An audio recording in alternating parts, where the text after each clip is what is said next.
नमस्कार, स्वागत है आप सभी का। मैं हूं आपके साथ शापनी पटनायक। बुलेटिन की शुरुआत करेंगे। चुनाव से पहले सभी पार्टियां अपने अपने तरीके से कोशिश कर रही है जनता का भरोसा जीतने के लिए। आज से मनोहर लाल ने प्रेस कॉन्फ्रेंस की, जिसमें उन्होंने अनाधिकृत कॉलोनी वासियों के बड़ी सौगात दी है। सीएम ने 50 अवैध कॉलोनी को वैध घोषित किया। वहीं नेता प्रतिपक्ष भूपेंद्र सिंह हुड्डा ने प्रेस कॉन्फ्रेंस की है, जहां पर मानसून सत्र पर तैयार रणनीति का खुलासा किया है और उन्होंने कहा है कि सीएलपी की बैठक हुई थी, जहां 2 स्थगन प्रस्ताव लगाए जाएंगे। पहला बारिश और दूसरा कानून व्यवस्था पर होगा। इसके अलावा बाजरा मुआवजा, पीपीपी की कमियां, क्लर्क के वेतमान, शिक्षा प्रणाली, प्रॉपर्टी आईडी, किसान बीमा में गड़बड़ाती पर कॉलिंग अटेंशन लगाए जाएंगे। पीसी में प्रदेश अध्यक्ष उदय भान ने भी बयान दिया। उन्होंने कहा कि सरकार मेवात घटना पर कुछ नहीं बोल रही। मेवात में हालात आज भी सामान्य है। सरकार घटना की जुडिशियल जांच करवाए। और अगर इनेलो की बात की जाए तो कुरुक्षेत्र के लाडवा विधानसभा क्षेत्र में इनेलो की हरियाणा परिवर्तन यात्रा पहुंची, जहां यात्रा का जोरदार स्वागत किया गया। वहीं मीडिया से बातचीत में इनेलो नेता अभय चौटाला ने तंज कसते हुए कहा कि भाजपा जसपा गठबंधन का सूपड़ा साफ होना तय है, क्योंकि यात्रा से लोग खासे उत्साहित है। तैयारियां सभी कर रहे हैं, पर अंतिम फैसला तो जनता का ही होगा।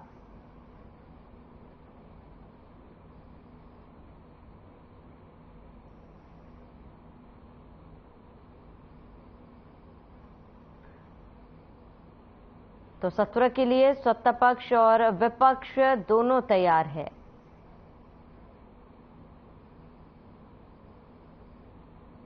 रेगुलेटेड कॉलोनीज की संख्या बढ़नी चाहिए और जो पहले बन गई हैं उन पर कुछ ना कुछ जो पहले वाली शर्तें हैं उनमें कुछ छूट दे करके उनको अप्रूव करके, ताकि उनके ऊपर एक तलवार इलीगैलिटी का या एनक्रोचमेंट जो होती है उसका वो तलवार न लटकी रहे, उनको सुविधा दी जाए। 2014 से 22 तक 685 कॉलोनी हमने नियमित की थी। कल हमारी सीएलपी की मीटिंग हुई थी, उसमें काफी साथियों ने विचार रखे अपने, और सब विचारों के बाद हमने फैसला किया है कि 2 तो एडजॉर्नमेंट मोशन लेके आ गया। एक तो कानून व्यवस्था पर, और जो एक फ्लड से जो भारी नुकसान हुआ है प्रदेश में उसके लिए, उस पर चर्चा के लिए एडजॉर्नमेंट मोशन लाएंगे, स्थगन प्रस्ताव लेकर आएंगे।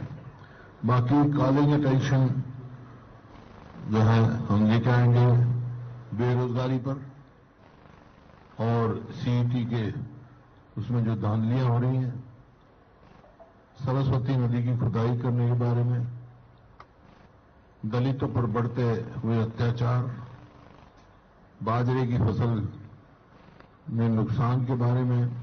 मोहम्मदन में से कुछ लड़कों के तो यहां पर परिस्थितियां बिगड़ सकती हैं, पुलिस व्यवस्था ठीक की जाए, पर्याप्त पुलिस की व्यवस्था की जाए इस यात्रा के लिए। अब उसकी जिम्मेदारी फिर किसकी थी? सरकार की थी।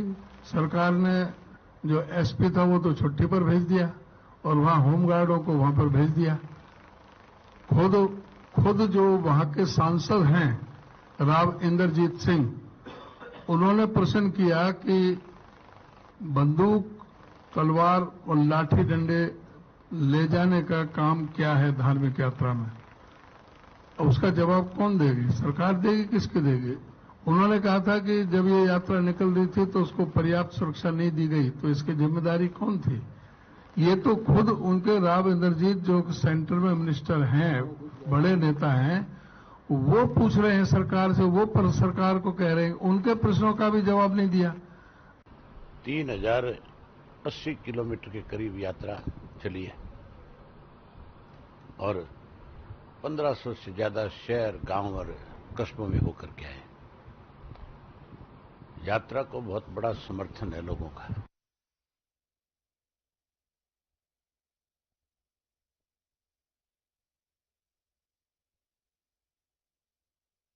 चर्चा को आगे बढ़ाते तमाम मेहमान हमारे साथ जुड़ चुके हैं, उनका परिचय करवा देती हूँ। शिषपाल जिंदल, प्रवक्ता बीजेपी, हमारे साथ जुड़ चुके हैं। कृष्ण गुटेल, प्रवक्ता इनेलो, हमारे साथ जुड़ चुके हैं। केसी भाटिया, प्रवक्ता कांग्रेस, हमारे साथ जुड़ चुके हैं। आप सभी मेहमानों का बहुत बहुत स्वागत है। शिषपाल जिंदल जी, सबसे पहले आपका रुख करूंगी, क्योंकि विपक्ष जो है मानसून सत्र को लेकर पूरी तरीके से तैयार जो है वो दिख रही है। अपने अपने मुद्दों को लेकर सरकार को घेरने के लिए विपक्ष तैयार है।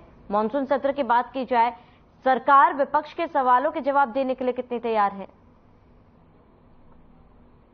देखिए श्रावणी जी, भारतीय जनता पार्टी को तैयार होने की जरूरत नहीं। हम हर समय किसी भी क्षेत्र के लिए हमेशा तैयार रहते हैं, चाहे वो चुनाव का मैदान हो, चाहे वो सामाजिक कार्य हो, कोई धार्मिक कार्य हो या किसी भी प्रकार के कोई सफर, हम पूरी तरह से तैयार हैं। मैं आपको एक अगली बात और बता देता हूँ। जो ये सफर है, इसमें विरोधी दलों के पास भारतीय जनता पार्टी को घेरने के लिए कुछ भी नहीं, सिर्फ ये सत्र का एक समय खराब करना चाहते हैं।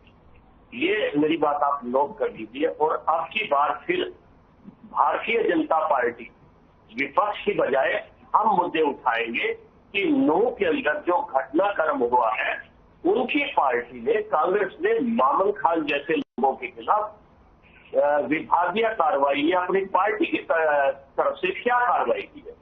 मुद्दे तो हम उठाएंगे जिसका जवाब सदन के अंदर भारतीय जनता पार्टी की जो सवाल उठेंगे उनका कांग्रेसियों को देना पड़ेगा।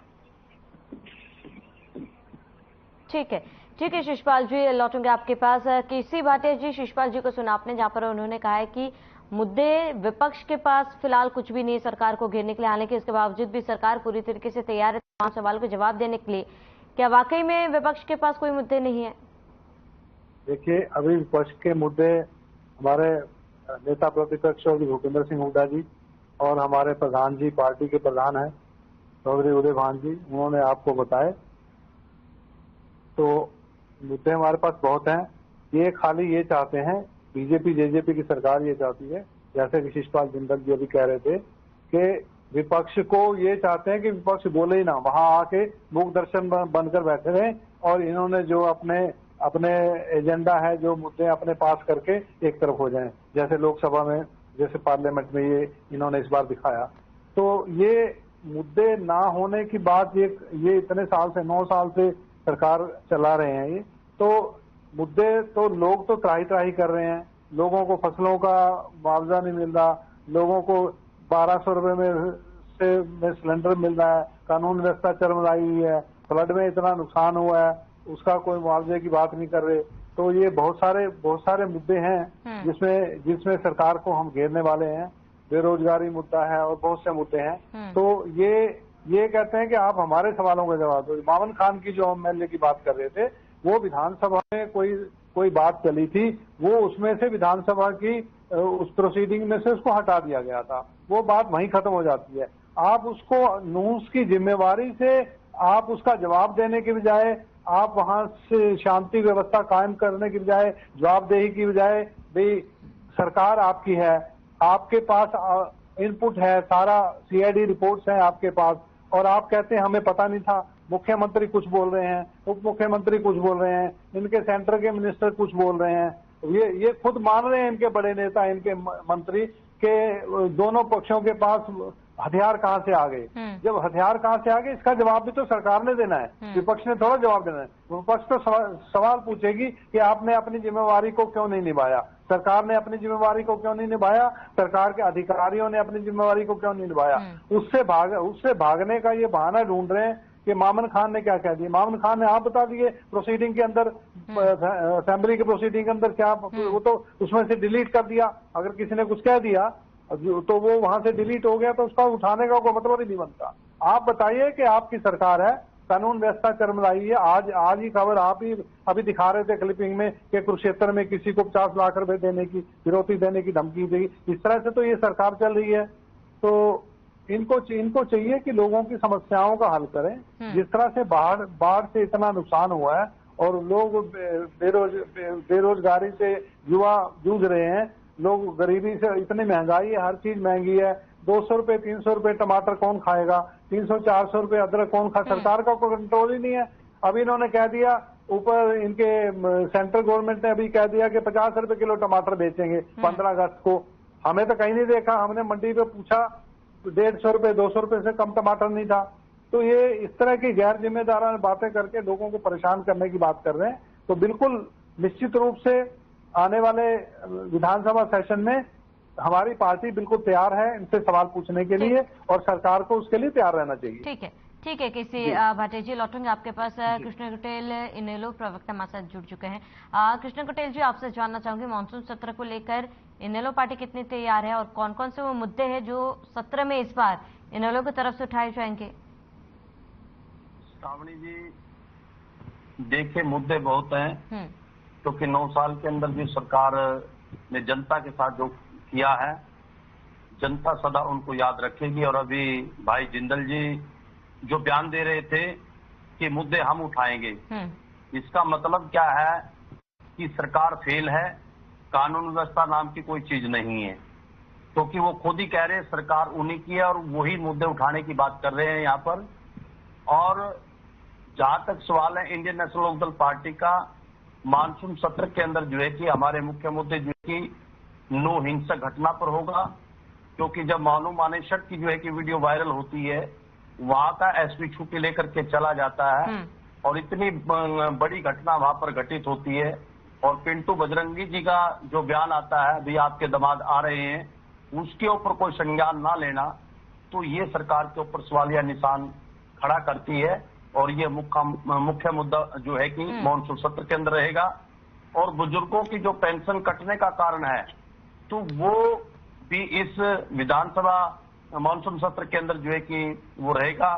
प्रधानमंत्री फसल बीमा योजना के तहत किसानों को कितना लाभ मिला है, क्या नहीं मिला है, बढ़ती बेरोजगारी है, पेपर लीक होना, पेपर रद्द होना, और कितने लोगों को नौकरी देने का काम इस सरकार ने किया है, महिलाओं के यौन शोषण के बारे में, प्रॉपर्टी आईडी के बारे में, परिवार पहचान पत्र के बारे में जो खामियां हैं उनको किस प्रकार से जो है कि वो दूर किया जाए, कानून व्यवस्था पर सवालिया निशान खड़ा होता है उसके बारे में, बाढ़ग्रस्त इलाकों के अंदर मुआवजा जो है कि वो कितना वितरित किया, कितना नहीं किया, प्रधानमंत्री जो है कि बीमा फसल योजना के तहत जो है कि किसानों को कितना जो है कि आपने जो है कि वो लाभ देने का काम किया है। और पीने के पानी जो मान ले बाढ़ ग्रसित इलाका है उसके अंदर आपने जो पीने का पानी है उसकी कितनी जांच आपने कराई है और किस प्रकार से जो है कि लोगों को सप्लाई आप दे रहे हैं। और दूसरा यहाँ पर जो है कि आम व्यक्ति की सुरक्षा के बारे में जो पिछले दिनों मुख्यमंत्री मोदी ने कहा कि इस हरियाणा प्रदेश की जो जनसंख्या 2.5 करोड़ है और प्रत्येक व्यक्ति की सुरक्षा रखना वो मेरा काम नहीं है। जब एक राजा हमारा इस प्रकार की बात को बोलता है, ये मुख्य मुद्दा जो है कि विधानसभा के अंदर रहेगा। और हमारे पूर्व में प्रतिपक्ष नेता चौधरी अभय सिंह चौटाला जी जो है आज जनता के बीच में पद यात्रा को लेकर के 3080 किलोमीटर जो है कि उन्होंने पद यात्रा को तय करके और 1500 गांव को जो है कि में पहुंच करके जनता हित के जो मुद्दे हैं उनको जो इनके सामने रख करके जो है और तमाम बातें जो कि विधानसभा के अंदर जो है कि उठाने का काम जो है कि चौधरी अभय सिंह चौटाला जी जो है कि वो करेंगे। और जो है कि आने वाले समय के अंदर 2024 का जो चुनाव होगा, भारतीय जनता पार्टी जो है कि वो सत्ता का मुंह नहीं देख पाएगी, क्योंकि उस 87 का इतिहास जो है कि हरियाणा प्रदेश के अंदर वो दोहराया जाएगा। ये सबके सामने होगा, क्योंकि चौधरी देवीलाल जी ने जिस प्रकार से जो है कि पद यात्रा चला करके जो है कि जनता को हितों को ध्यान में रख करके जो है उनके पक्ष के अंदर नीतियां तैयार की है, और आज वही नीतियां जो है आज जो है कि बिजली का मीटर जो है बड़ा बिल जो है कि इनके द्वारा जो है कि वो दिया जा रहा है, जिससे कि जनता दुखी है। सिलेंडर जो है कि आज 1200 रुपए है। जरा इसका जवाब ले लेते हैं शिषपाल जी से, जरा इसका जवाब ले लेते हैं शिषपाल जी से। आज जनता के समक्ष है। ठीक है शिषपाल जी, तमाम मुद्दे जो है वो कृष्ण कुटेल जी ने फिलहाल गिनाए। इसके साथ ही कांग्रेस प्रवक्ता केसी भाटिया जी ने भी कई मुद्दे उठाए हैं जो सत्र में भी आने वाले समय में उठाया जाएगा। क्या लगता है, क्या सरकार के लिए ये चुनौतीपूर्ण रहने वाला है ये सत्र? इसके साथ ही क्योंकि चुनाव में बैठे कम समय बाकी और उन मायनों में भी ये सत्र काफी ज्यादा अहम है, चुनाव के लिए बीजेपी कितनी तैयार है? श्रावणी जी आवाज आ रही है मेरी जी? जी शिषपाल जी, आपकी आवाज पहुंच पा रही जी। मेरा सवाल कांग्रेस प्रवक्ता भाटिया जी से है। इन्होंने एक कहावत सुनी होगी, विनाश काले विपरीत बुद्धि। मैं इनसे कहना चाहता हूं कि भाटिया जी, अहंकार तो इतने बड़े जो ज्ञानी थे रावण, ये तो सरकार के ऊपर लागू होती है, ये तो सरकार के ऊपर लागू होती है कहावत। आप उल्टा बोल रहे हो, उल्टा चोर कोतवाल को डांटे।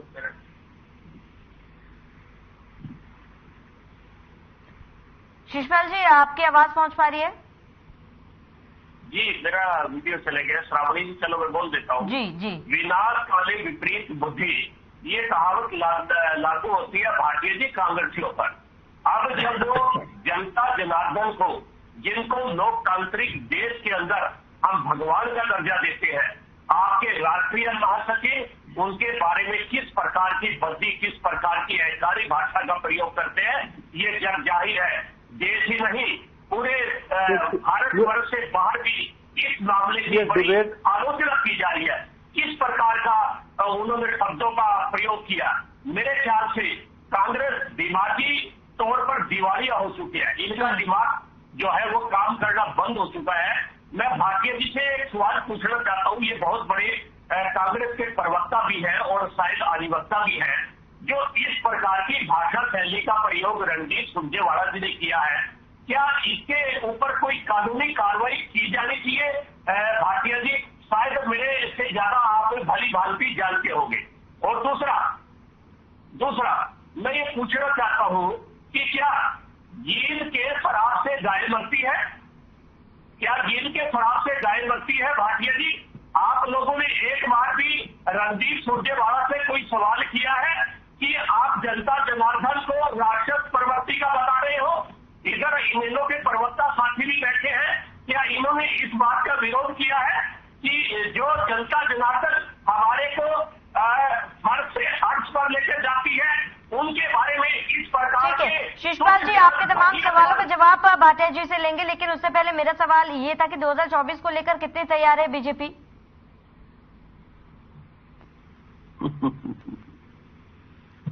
शिषपाल जी, आपको मेरी आवाज पहुंच पा रही है?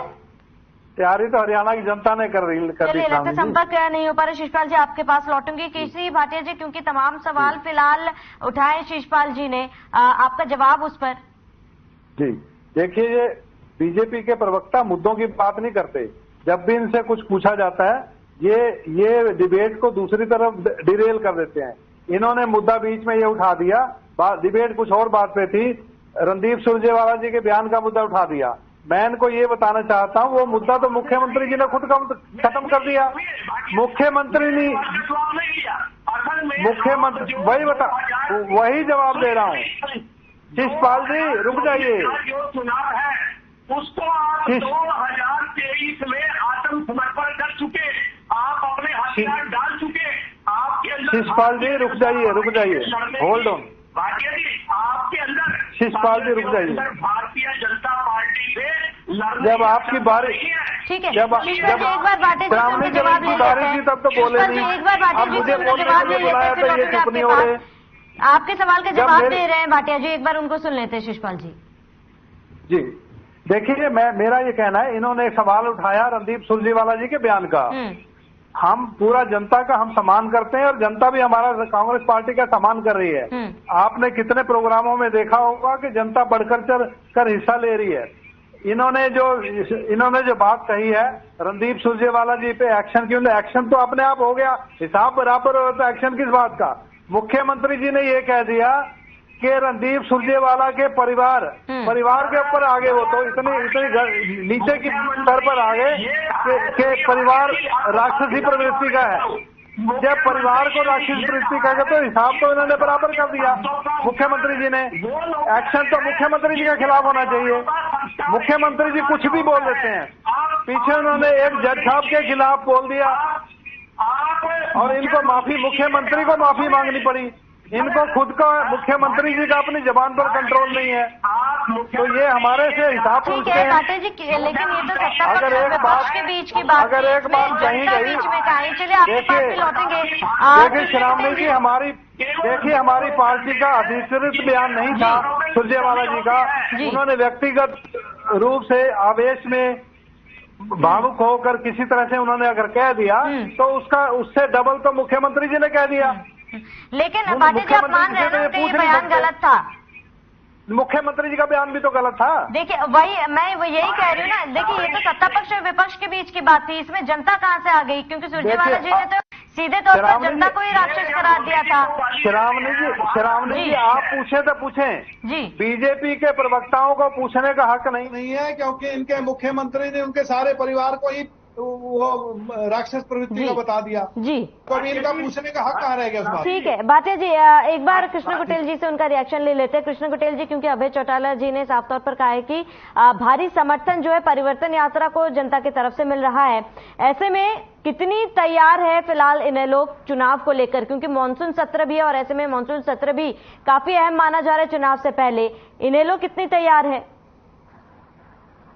इंडियन नेशनल लोकदल पार्टी जो है कि 2024 के लिए जो है कि चुनाव के लिए तैयार है।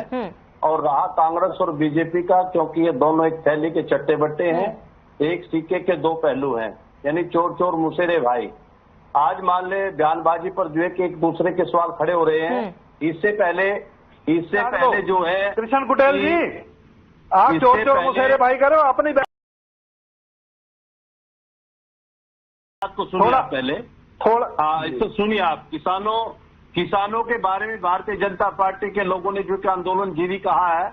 आज जो है कि रणदीप सुरजेवाला जी बोल रहे हैं कि जनता को जो है कि वो राक्षस। आज बेरोजगारी का मुद्दा है, महंगाई का मुद्दा है, तो जनता के बीच में जो है कि ऐसे मुद्दे उठा करके जो है कि उनके हित के अंदर हम क्या करना चाहते हैं, क्या नहीं करना चाहते, तो ये बातें होनी चाहिए। जैसे कि चौधरी अभय सिंह चौटाला जी जो कि आज जनता के बीच में कहा कि हम सिलेंडर जो है कि फ्री देने का काम करेंगे, महिलाओं को जो है कि 1100 रुपए प्रति माह जो है कि हम नमक मिर्च हल्दी का जो भी है वो रसोई की सामग्री है उसको देने का काम करेंगे। बुढ़ापा पेंशन जो है कि 7,500 प्रति माह जो है कि वो देने का काम करेंगे। बेरोजगारी भत्ता जो है कि वो युवाओं को देने का काम करेंगे। नौकरी जो है कि वो बड़े पैमाने पे जो है कि जो भारतीय जनता पार्टी की सरकार जो है कि 9 साल के अंदर जो नहीं कर पाई, जो वायदा किया हम 2 लाख प्रति वर्ष जो है कि नौकरी देने का काम करेंगे, तो इंडियन नेशनल लोकदल पार्टी जो है वो नौकरी देने का काम करेगी। और दूसरा जो है कि महिलाओं की सुरक्षा के लिए जो है कि इंडियन नेशनल लोकदल जो है कि वो संकल्पित है। और हर समय इंडियन नेशनल लोकदल पार्टी जो है कि जनता के हितों को ध्यान में रख करके जो है कि वो चलती है और उनके हित में नीतियां तैयार करके लाभ पहुंचाने का काम करती है। जैसे कि आज भारतीय जनता पार्टी की सरकार के द्वारा जो स्मार्ट मीटर लगाए गए हैं, यानी एक आम व्यक्ति का बिल जो है कि वो 2000 रुपए से कम नहीं आता है।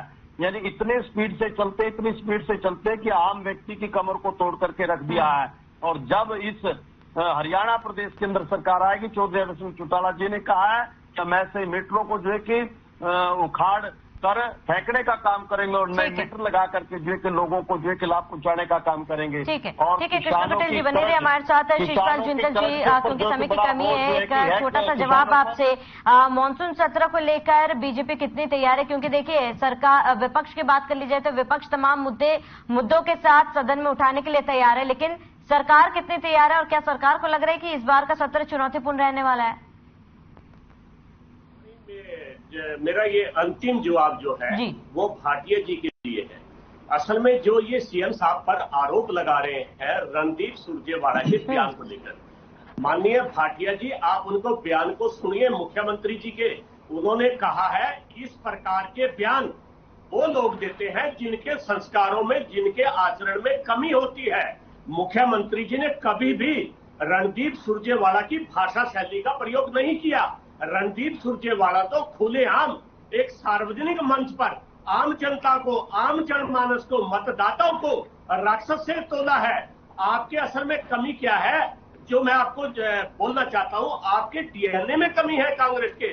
आपका डीएनए चेक करना चाहिए, आपको अपने आचरण का, आपको आपकी पार्टी के संस्कारों का पता लग जाएगा। दूध का दूध और पानी का पानी। शिषपाल जी, सरकार कितनी तैयार है सत्र को लेकर? मेरा सवाल ये जरा, क्योंकि समय की कमी संशय में, सरकार कितनी तैयार है सत्र को लेकर? जी श्रावणी जी, हमें कोई परेशानी नहीं, हम पूरी तैयारी के साथ सत्र में जा रहे हैं जी। जो भी विपक्ष मुद्दे उठाएगा जनहित के, हम उन मुद्दों को भली भांति बढ़िया अच्छे तरीके से हम जवाब देंगे। हम उम्मीद करते हैं विपक्ष से कि वो इस प्रकार के मुद्दे उठाए जो जनहित में लाभकारी। ठीक है शिषपाल जी, हमारे साथ जुड़ने के लिए बहुत बहुत शुक्रिया। कृष्ण कुटेल जी जुड़ने के लिए बहुत बहुत शुक्रिया। केसी भाटिया जी हमारे साथ जुड़ने के लिए आपका बहुत बहुत शुक्रिया। तो मानसून सत्र शुरू होने में काफी कम दिन बचे और ऐसे में विपक्ष और सत्ता पक्ष की अपनी अपनी तैयारी है। जहां पर विपक्ष अपने सवालों के साथ तैयार है तो वहीं सरकार जो है अपने जवाबों के साथ तैयार है। हालांकि चुनाव में भी कम समय बाकी है और ऐसे में जनता ही तय करेगी कि कौन इस बार किसके सिर पर जीत का ताज सजेगा। फिलहाल इस बुलेटिन में मेरे साथ इतने। देश प्रदेश की तमाम बड़ी खबरों के लिए आप बने रहिए हमारे साथ।